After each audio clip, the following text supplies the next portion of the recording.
మంచు విష్ణు ఎవరైతే మోహన్ బాబు గారి అబ్బాయి అట్లాగే మా అసోసియేషన్ అధ్యక్షుడు తాజాగా నారా లోకేష్తో భేటీ అయ్యారు. ఇద్దరితో దాదాపుగా ఒక అరగంట సేపు మాట్లాడుకున్నారు. ఇందులో కీలకమైనటువంటి మంచు విష్ణు తర్వాత చేసినటువంటి ట్వీట్ ఏదైతే తన సోదరుడు డైనమిక్ మినిస్టర్ లోకేష్తో పలు అంశాల మీద చర్చలు ఫలవంతంగా జరిగాయని, మంత్రి లోకేష్ సానుకూల దృక్పథం కలిగిన వ్యక్తి అంటూ ప్రశంసించారు. ఆయనకు భగవంతుడు మరింత శక్తిని ఇవ్వాలని కోరుకుంటున్నట్టు ట్వీట్లో చెప్పుకొచ్చారు. హరహర మహాదేవ అంటూ ట్వీట్ని విష్ణు ముగించారు.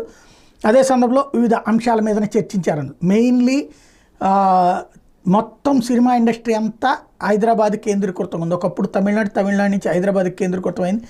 ఎన్టీఆర్ ముందు రావడం, ఆ తర్వాత మిగతా వాళ్ళు రావడంతో జరిగింది. అది ఆగిపోయి ఉన్నటువంటి పరిస్థితి అక్కడే ఉండిపోయింది.